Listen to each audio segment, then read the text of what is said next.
Haleluya. Nagira ngo nkubwire ko ufite umugisha wowe ufashe umwanya kugira ngo dusangire rino jambo ry'Imana. Uyu munsi nkuzaniye ijambo ry'Imana rivuga ko tugomba kumvira Imana nka Yozefu.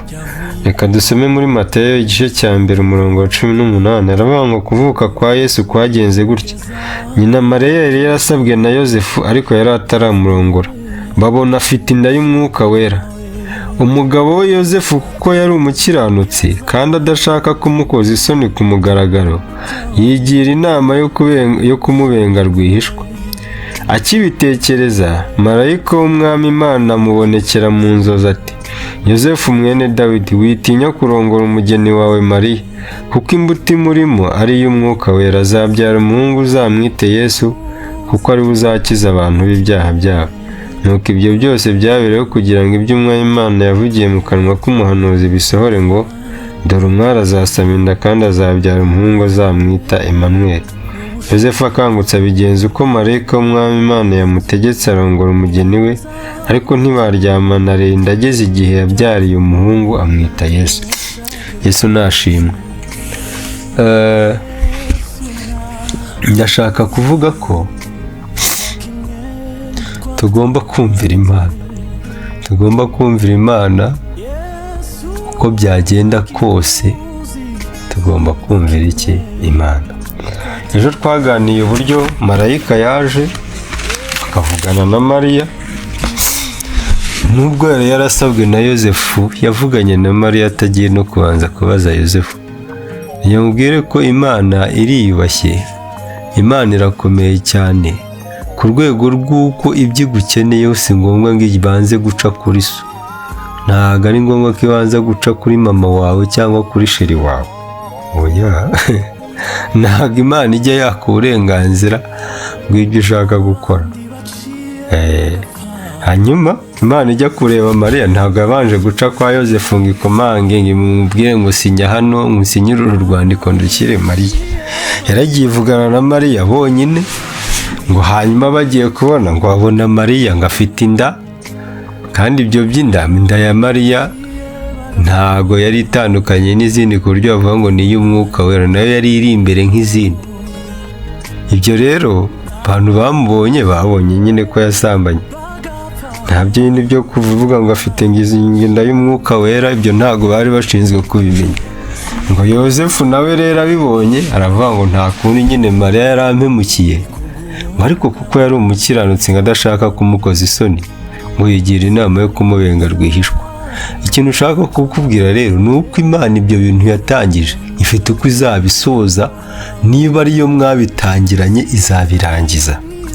Mariya muri iki gihe ashobora kuba yarabonaga isoni zigiye kumukora, atazi ibyo azavuga, atazi uko azabisobanura, ariko ngo Yozefu arimo abyibwira, ngo nijoro marayika aramubonekera. Birashoboka ko Yozefu mu buzima bwe atari yakanabonekewe na marayika, ariko ndagira ngo nkubwire ko kubera ko Mariya yari umukiranutsi kandi yarakoze umugambi w'Imana, Imana yohereje marayika kujya kuvugana na Yozefu. Yozefu ari aho yumva ngo mu nzozi marayika aramubwiye ngo Yozefu mwene Dawidi, witinya kurongora umugeni wawe, kuko inda atwite ari iy'Umwuka Wera. Marayika araza amuha amakuru.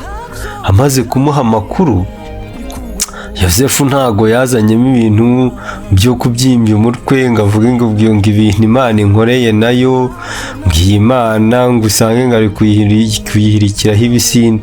Akimara kumenya ko ibintu ko Mariya atwite inda y'Umwuka Wera kandi azabyara Mesiya, akibyumva ngo akangutse, ngo yahise akora ibyo Imana imubwiye. Nta bintu byo kuvuga ngo ibimenyetso, ngo avuge ngo agiye ngo muyitatu. Yozefu yari azi kumenya ngo Imana niyo ivuze, akamenya ngo ibyo ivuze birashyirwa mu bikorwa uko Imana yagize gute yabivuze. Yesu nashimwe. Nta bindi bimenyetso yagiye gusaba, ntabwo yagiye ngo muyitatu, ntabwo yagiye ngo gusenga. Yari azi ko ibintu Imana ivuze bigomba gushyirwa mu bikorwa uko bigize gute, uko bivuzwe. Yesu nashimwe. Hanyuma Yozefu ngo akangutse ashyira mu bikorwa icyo ijambo ry'Imana ryamusabye. Aragenda azana Mariya, barashyingiranwa, ariko ngo ntibaryamana kugeza igihe yabyariye umuhungu. Rero nshaka ko nawe ugira kwizera.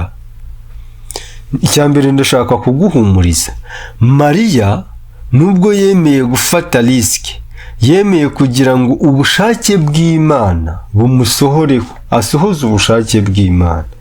Nubwo tutabonye Imana imubwira uko izamurwanirira, ariko icya mbere yari azi ko Imana ariyo kwizerwa, akamenya ko Imana ifite uko izabigenza, niyo bamuseka niyo byagira gute, ariko icya mbere ni uko izina ry'Imana rihabwa iki cyubahiro, iby'Imana yagambiriye kuri we bikagira gute, bigasohora. Hanyuma Yosefu nawe yari umukiranutsi, iby'Imana yamubwiye ngo nagenda ashyingiranwe n'umugeni we, ntabwo yavuze ngo ubusibi uru rusyo Imana igiye kunyegekaho, ntabwo yavuze ngo ubwo nabwirwa n'iki ko atari abadayimoni. Oya, yari azi gutandukanya ijwi ry'Imana n'andi majwi. Yesu ashimwe. Kandi iby'Imana yamubwiye yarabyubahirije adaciye iburyo cyangwa ibumoso.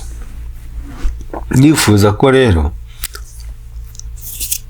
nawe uyu munsi ufata umwanzuro. Yosefu Imana imubwiye ngo ibi bintu bimeze gutya, yarabikoze. Ntabwo yigeze azana amahane cyangwa azanemo logike nyinshi. Nawe rero ndimo ndakwinginga kugira ngo ufate umwanzuro mwiza wo kumvira Imana. Fata umwanzuro mwiza wo kumvira Imana. Ntabwo Yosefu yagiye guteranya abasaza. Niba umenye ngo ibi bintu ni ijambo ry'Imana riri kubivuga, nta zindi nama ukeneye, Imana niyo mujyanama mukuru. Kora iby'ijambo ry'Imana riri kugusaba, ibindi bintu byose bisigaye bireba iki? Bireba Imana. Haleluya. Rero Imana yabanye na Mariya agakora iby'Imana ishaka. Wowe ukora iby'Imana ishaka, ibindi bintu bireba iki? Bireba Imana. Rero narindi kukubwira ngo nk'uko Yosefu yafashe umwanzuro mwiza, akumvira Imana, nta yandi mananiza, nta yandi magambo, nta bindi bimenyetso, nawe fata umwanzuro, wubaha Imana, uyumvire, ukora ibyo igutegeka, Imana nayo ibisigaye izabikora. Reka dusengane. Mana, ndagushimiye kuri Imana nkuru, ndagushimiye kuri Imana yumva gusenga. Tubonye ko Yosefu yakumviye nubwo byari bigoye, nubwo bitumvikanaga neza, nubwo ibyo bintu nta n'ahandi yari yarabibonye, ariko dusanze ko amakuru y'ijuru bidasaba ko tuba hari ahandi hantu twayumvishe, bitanasaba ko hari indi nama iterana, ahubwo iyo tuzi ko ari amakuru y'ijuru ritanze, tuba tugomba gukora iby'ijambo ry'Imana ridusaba. Ndasengeye mwene data rero kugira ngo nawe atunge imbaraga zimushoboza gukora iby'ijambo ry'Imana rimusaba, kandi udusukire imbaraga zidushoboza kumvira mu izina rya Yesu. Urakoze. Amen.